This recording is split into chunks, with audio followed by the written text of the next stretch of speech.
Is it working for real? We never know. Okay, hi. My gosh, it's been a really long time since I've done a live. We're back from Greece. Rachel's already on the road again. She's in Cedar Rapids this week. Um, if you happen to be in Cedar Rapids and you want to have a coffee, get a hold of her. Okay, there we go. You can see me. Greece was pretty amazing. There's tons of culture there. We learned a lot. The land is like the geography is sort of like it is in western South Dakota in August when it's been a really super dry year. So kind of like this year. It's pretty dry looking. There's not a ton of green stuff. Although I'm a little jealous because while they have the same sort of geography that we do, they have these beautiful big bushes with flowers like hibiscus flowers and stuff. So we don't have that here thanks to winter. But anyway, otherwise it's a lot the same. And actually, there's tons of olive trees, 35 million just on the island we were on. And as you might imagine, they look a lot like Russian olive trees, which around here grow like crazy. Lots of pine trees. And so it really does look like home. It was pretty strange to be halfway around the world and it looked like home. Um, we did notice, though, one major difference is the Greek culture, at least I guess as far as the island of Crete goes, it's very courteous. Very, I mean, almost kind of like, you remember your grandma that sort of did things for you even if you didn't need help? Because it just seemed easier for her to just do them for you. Like, I'll just do it. Just let me help you. Please let me help you. It was like that, but nice. Just constantly. I put a dress on actually in one little shop, and I couldn't I put it on over my clothes. So like I'm kind of trying to get my arms up in there, and I was not struggling that much, or at least it didn't feel like I was.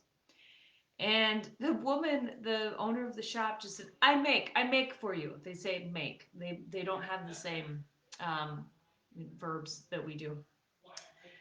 I make for you. I make for you. So she dressed me because she just couldn't watch me struggle. And so it took a while to get used to that as a very independent Midwestern American woman. It took a minute to get used to that. The house we were in, well, the villa we were in was, I mean, epic, epic.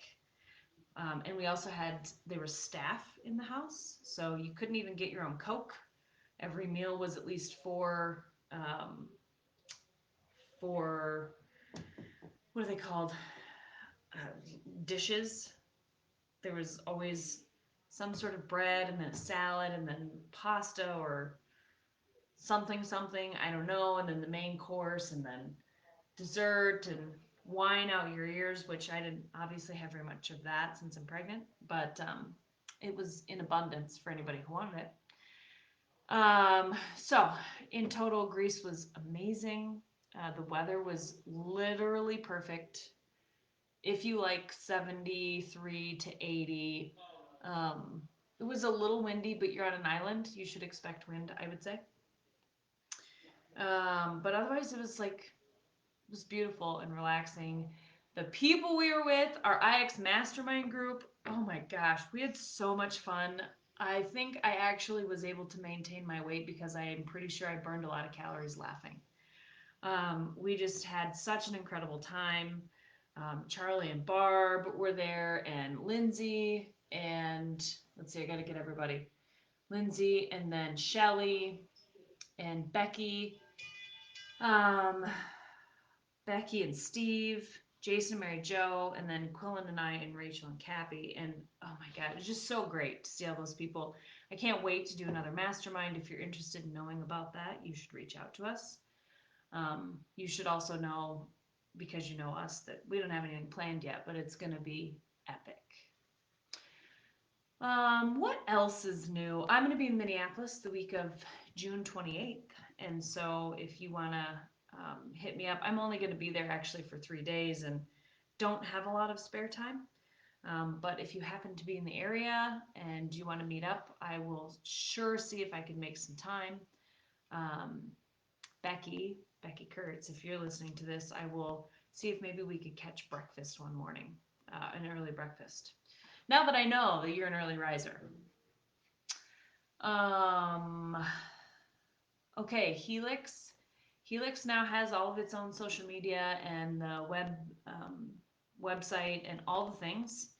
And we are unapologetically really working hard to get it out there so it can change the world and the way people work. So, call to arms, all of you IX leadership people. If you haven't checked out the Helix page, please do so, helixassessment.com. I'm sure Shelly's going to put it in the comments that I can't see anymore, thanks to Facebook. But anyway, yes, helixassessment.com. Find it out there and then go to our social media pages and like all of them and like all the posts. If you're bored or you can't sleep or you're really interested, you got to go find it, like all the pages, and share the hell out of it with everybody. Please, please, please. We are on a mission to make the working world a better place for people. And I think now is a really opportune time because there's a lot of things going on with remote work and back to work and not back to work and vaccines and no vaccines and masks and no masks and remembering how to human. I had a great conversation this morning catching up with um, a colleague friend of mine, and we said the new verb is humaning. And so Helix will help you human better and remember how to do it. So check it out. Weekly quote. Self-evaluation is disorienting and terrifying. Yet, it is incredibly empowering to know that you have real agency in your life. Ultimately, you are the problem and the solution. Now you can start to live in choice. So that's on page 166. We definitely do not subscribe to the victim loop around here, and so any problem that is a problem for you is a problem you can solve. If you can't solve it, that just means you're choosing not to. And sometimes it's okay to choose not to, or not right now, maybe another time, or maybe I made a big deal of it and it's not really that big of a problem. Those are all fine things. But if it is a problem, whining about it isn't going to fix anything, to quote my mother. Weekly writing prompt. What is one thing you want to overcome or conquer? One thing you want to overcome or conquer. I'll tell you one thing I want to overcome is feeling like I do not have the resources I need to buy the land and build the house that I want to, which comes with, because I do. However, when you're self-employed, the bank doesn't care how resourced you are. They just say, oh, you don't pull a paycheck from a reputable source or a business that's been in business for a long, long time. So I could probably, have half the resources, financial resources I have, or make half the money I do. And, but as long as I worked for, Walmart or even a local company, a smaller company that had been in business for a long time, I would be less of a risk according to the banking system, which I'm sure by my face you can tell what my opinion is about that perspective. But anyhow, part of it is just in my head at this point. So just really looking forward to overcoming that in the very, very near future as we embark on a new endeavor to buy some land and build a house. If you have things you want to overcome or conquer, you should put them in the comments if you care to. It's always good to say the things out loud because then, or type the things out loud, I guess, because then you actually do something about it. It's almost like extra accountability. All right, IX leadership member questions. My annual review is coming up quickly. What should I negotiate for other than a yearly raise?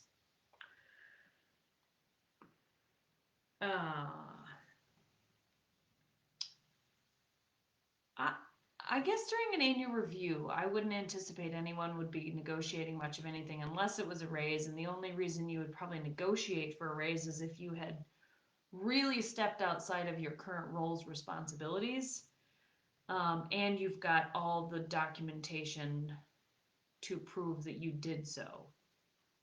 So, I mean, using myself as an example, I've had annual reviews where I've said, hey, I did this cool thing, or I'm doing this work that wasn't part of my original job description. So I think one, I would like to be considered for a different title or a promotion of title. And two, I'd like to be considered for an increase in pay. So I have done that myself, but it was not just because I was doing my job, it was because I was doing my job plus. So um, otherwise, yeah, annual reviews aren't really for negotiating of benefits like PTO or, uh, I mean, health insurance is not really negotiable for anyone. Believe me, I wish it was. In really, outside of PTO, there's not a ton that's negotiable. There's some different things, some nuances now with the world shifting a bit about what remote work looks like. So you could have a conversation about your opportunities to maybe work part-time remotely and then part-time in the office if that were something you were interested in. But I would stay away from the word or the thought around negotiate. An annual review is an opportunity for you to learn about where you can grow. It is not an opportunity for you to go say, I want these things.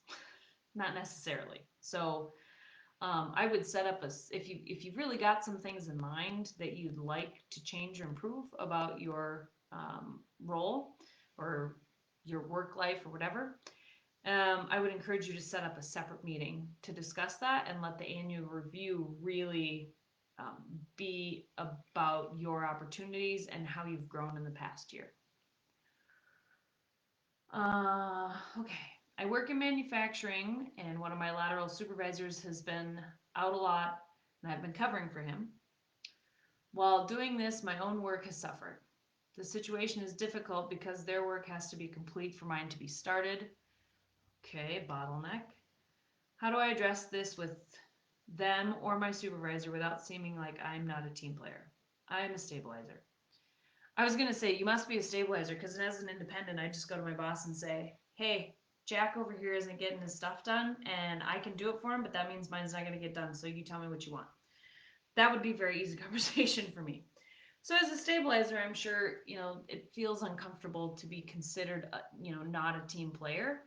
The trap of that, though, is the one you've fallen into, which is I'm exhausted, I'm overwhelmed, I'm burned out, and I'm not even actually getting my own work done.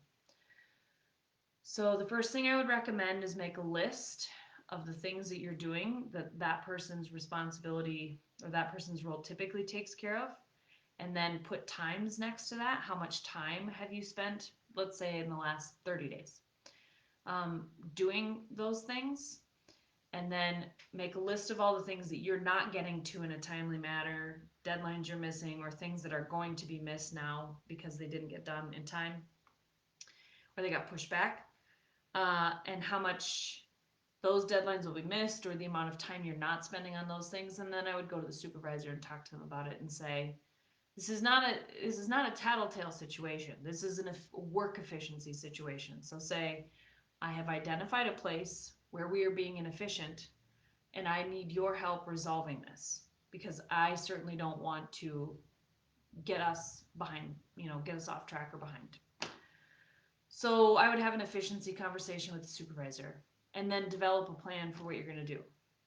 I would stay away from having a conversation right away with that person directly, not because you should be passive aggressive, but because there's probably a reason they've been out a lot. And then if you come to them and say, listen, Jack, I'm doing all your work, even if you say it nicely, they're going to go, oh my gosh, I'm being such a terrible person. And then that's going to kind of roller coaster all these emotions. And if they're out for a reason that is um, uh, unmanageable in any other way, if they have to miss work, they have to miss work. You talking them about the situation isn't going to make it really any better. So I would talk to the supervisor first so you could put together a game plan. Because it might be that in the short term, like maybe 6 months, you might have to take on, some of their work. And if as long as your supervisor understands what that looks like and is okay with it, then maybe that's your new role for a while. And then involve that person in, hey, just so you know, I'm going to take over these few things so we can keep things going. When you come back, we'll get you looped right back in or whatever. Okay, next one. I'm a speech pathologist. I have an infant. I work in a school. I am breastfeeding. Our designated pumping rooms are any of the admin offices in the building, and they're all fair game. So every time I need to breastfeed, I have to kick a superior out of their office for 20 minutes. This feels super awkward to me. I think that's fair, actually. I really think that's fair. Is it reasonable to ask my boss for better accommodations, or should I just tough it out? Oh, well, given the current state of the world, you should definitely talk to your boss and ask what options there would be for different accommodations because it's awkward, and you should explain the situation. I don't know where you're from. If you're from anywhere in the Midwest, especially upper Midwest, like where we're from, breastfeeding rooms are like, oh, what? You don't like the janitor's closet? It's not clean enough for you? So if you're from around here, I can see why that having that conversation would feel like this might get awkward. If you live anywhere else in the world, probably mostly anywhere else in the world, probably be a pretty normal conversation to have. Um, Actually, when I had my first two girls, my only option to pump was in the bathroom, which was the only bathroom. So I had to be very quick because other people needed to use the bathroom. It was like a one stall bathroom. No one ever really was after me about it or gave me a hard time, but I felt silly. So I get what you're saying. Like, this isn't about those other people. They're totally fine to give up their office, but it's about you and how you feel. And breastfeeding is a strangely emotional thing. So if you feel weird and awkward, then things don't work right. So you should definitely talk to someone about it. I would come to your supervisor with maybe some suggestions if you have any. Maybe there's another small space that could be utilized, or maybe if you don't live very far from the school, and if you don't have kids that are like you're directly responsible for all the time, um, maybe you could run to your house or a friend's house or something if that's feasible. That still puts a burden on you, but yes, that's weird, and I agree. You should probably have a conversation with them about that. Okay. I'm not laughing at you, I'm laughing with you. I'm going to be looking down the barrel of this very situation quite soon, but we're building our new building, which we're going to have a lactation room. Because Rachel insisted. We're an office full of women, and while I'm the only one left probably having children in our office full of women, she said it would be silly if we didn't have one. So we're going to have one. And so I'm just thinking about what my previous experience was and what it will be now, and knowing the super awkwardness of this. So, not laughing at you, laughing with you, whoever you are. Uh, ask for room for your boobs. Okay, some good news. So this hero dog survives a rattlesnake bite after saving his owner from the snake. Interesting fact, or I guess fact, about rattlesnakes. I've recently learned that they always say the baby rattlesnakes have more poisonous venom, but they're not as but okay, so they're more dangerous. Apparently they're not as dangerous because their mouths are smaller, or they can't, like, they don't have as much venom or something. I don't remember. Anyway, basically adult rattlesnakes are more dangerous than baby rattlesnakes. This is the latest thing I've heard. Um, which frankly makes me feel a little bit better because an adult rattlesnake is a heck of a lot easier to spot somewhere than a baby rattlesnake. So it might be a real win there. Okay, 7-year-old lab retriever named Marley saved his owner's life by intervening during a rattlesnake attack. Ooh, he protected Alex, who was only 18. Was doing laundry at his family's house in San Diego, and Marley came to his rescue. Um, the laundry room is in a different building from where the family's house is, so Alex was walking outside because he heard the dryer buzzer, and then he heard a rattlesnake underneath the table a foot away from him. And the rattlesnake was angry and ready to attack. And the dog ran out the door, pushed him out of the way, and got between he and the snake.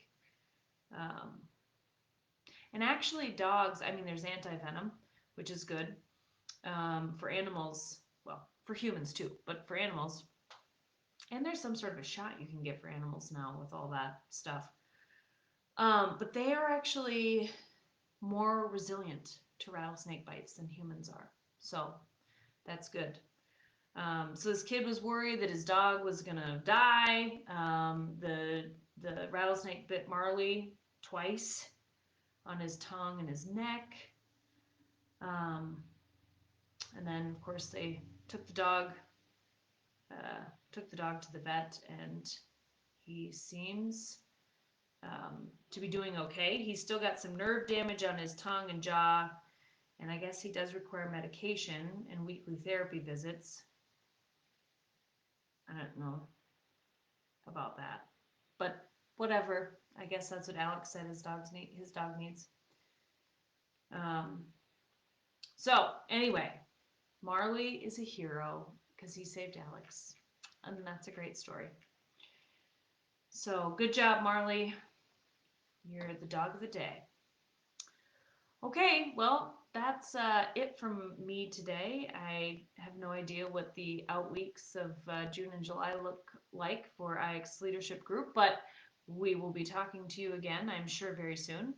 Until then, like Helix, all the Helix social media pages. That's a direct order. For those of you who are team driven, it really helps us out. Please do it. We love you and we need you to do it. That's Rachel's message. For those of you who are self-driven, do me a solid. It'll take you 5 minutes. Need your help. Please don't be an asshole and go do it. Okay, cool. Until next time, lead powerfully, change the world.